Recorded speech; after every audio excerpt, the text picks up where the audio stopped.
Assalamualaikum warahmatullahi wabarakatuh. Perkenalkan, nama saya Revi Agumariska dengan NIM 21204062. Saya adalah mahasiswi dari IAIN Kediri, Fakultas Tarbiyah Prodi Tadris Matematika. Yuk simak video berikut ini. Pada kesempatan kali ini kita akan membahas mengenai tutorial zakat fitrah dan tutorial zakat mal.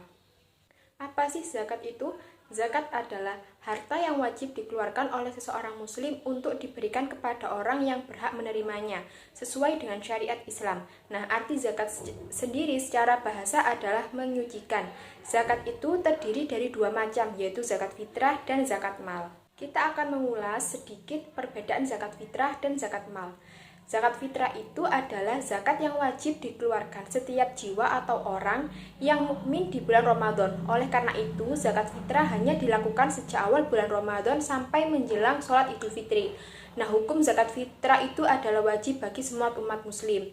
Nah, sedangkan zakat mal itu adalah zakat atas harta yang dimiliki oleh seseorang. Zakat mal itu dikeluarkan untuk membersihkan harta yang dimiliki dengan cara memberikannya kepada orang-orang yang berhak menerimanya dengan kadar dan syarat-syarat yang telah ditentukan oleh agama Islam. Nah, hukumnya itu adalah wajib bagi orang-orang yang sudah memenuhi syarat-syarat tersebut. Apa itu zakat fitrah?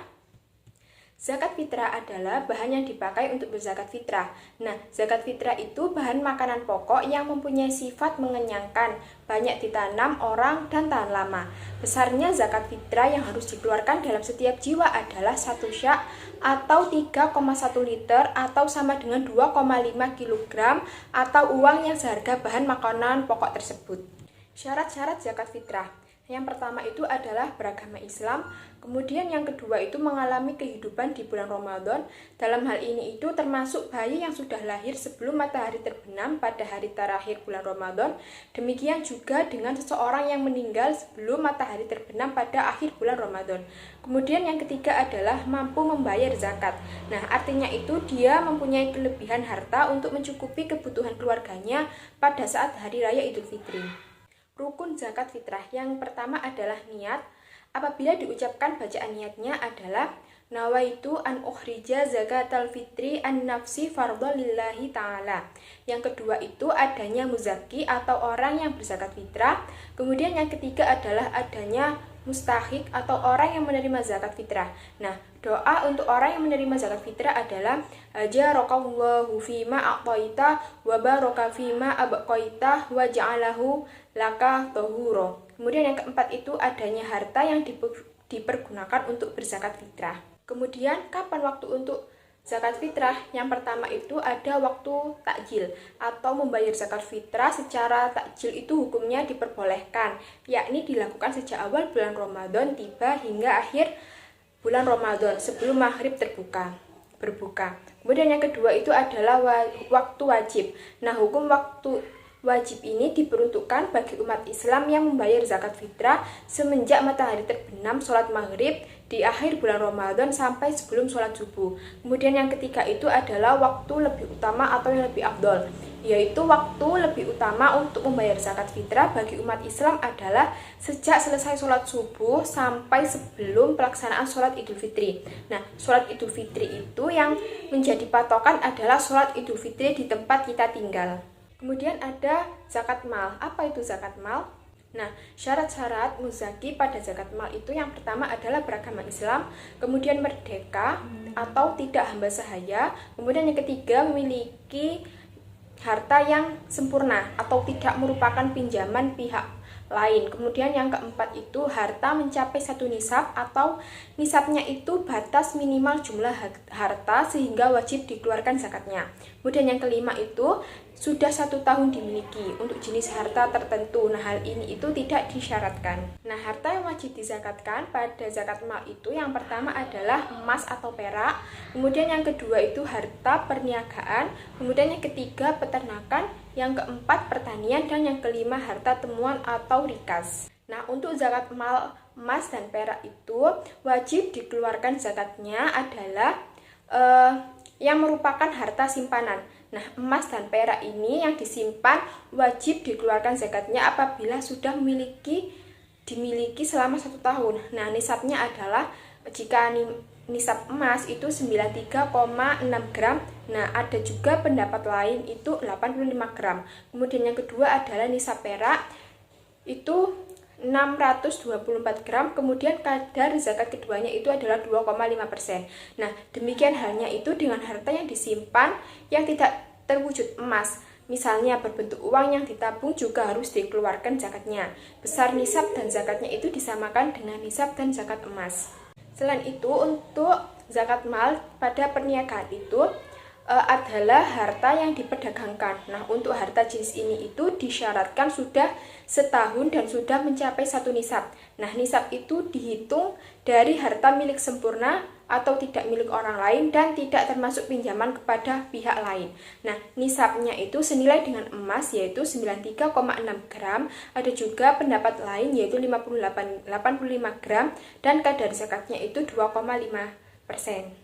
Kemudian untuk zakat mal pada peternakan itu, binatang ternak atau piaraan yang harus dikeluarkan zakatnya adalah kambing atau domba, kemudian sapi atau kerbau dan unta. Nah, ada pun juga perhitungan zakatnya.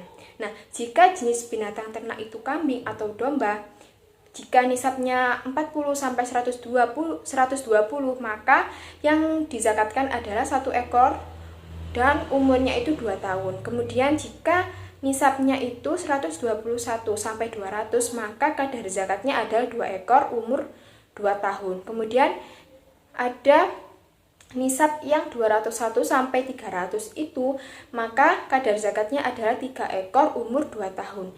Nah, setiap bertambah 100 ekor, kadar zakatnya itu ditambah 1 ekor. Nah, kemudian ada jenis binatang atau ternak itu pada sapi atau kerbau. Nah, jika nisabnya 30 sampai 39 itu, maka 1 ekor umur 1 tahun, kemudian 40 sampai 59, maka kadar zakatnya adalah 1 ekor umur 2 tahun. Nah, jika 60 sampai 69, maka kadar zakatnya adalah 2 ekor umur 1 tahun, dan jika nisabnya itu 70 sampai 79, maka 2 ekor umur 2 tahun. Nah, yang terakhir ini jika nisabnya itu 80 sampai 89, maka kadar zakatnya adalah 3 ekor umur 1 tahun. Nah, setiap bertambah 30 ekor kadar zakatnya, maka ditambahkan 1 ekor. Nah, untuk jenis binatang ternak unta, itu karena unta itu tidak dibudidayakan di Indonesia, maka tidak disebutkan nasab dan zakatnya.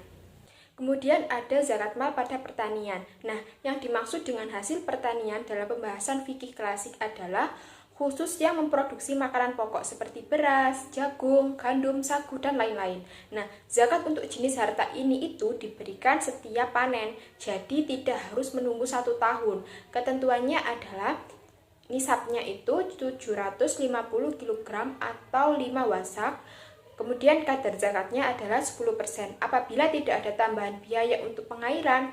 Nah, jika 5% itu apabila ada biaya untuk pengairan. Nah, adapun hasil pertanian atau perkebunan yang bukan makanan pokok seperti tembakau, teh, karet, buah-buahan, dan lain-lain.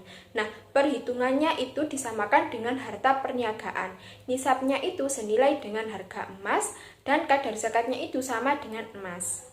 Kemudian yang terakhir itu ada harta temuan atau rikas. Nah, harta rikas itu adalah harta terpendam yang ditemukan. Nah, harta itu sudah tidak bertahun lagi kalau seseorang menemukannya. Harta itu menjadi haknya namun harus dikeluarkan zakatnya yaitu 20% jika harta rikas itu ditemukan di Indonesia.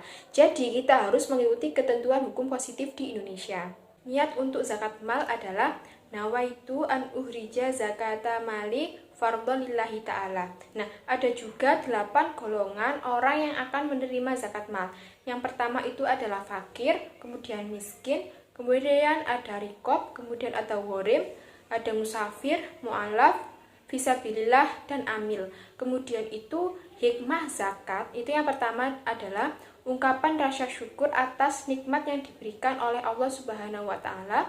Kemudian yang kedua, mengurangi kesenjangan sosial antara yang kaya dengan yang miskin. Kemudian yang ketiga, menyucikan diri dari dosa dan memurnikan jiwa, atau yang disebut dengan tazkiyatun nafs. Kemudian yang keempat itu menumbuhkan sifat dermawan dan mengikis sifat kikir. Kemudian yang kelima itu adalah alat pembersih harta dan penjagaan dari ketamakan orang jahat. Kemudian yang keenam itu adalah menolong, membantu, dan membina kaum du'afa atau orang yang lemah secara ekonomi maupun mustahik lainnya ke arah kehidupan yang lebih sejahtera.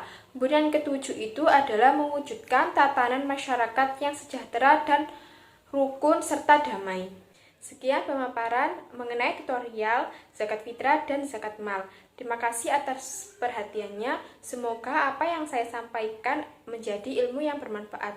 Wassalamualaikum warahmatullahi wabarakatuh.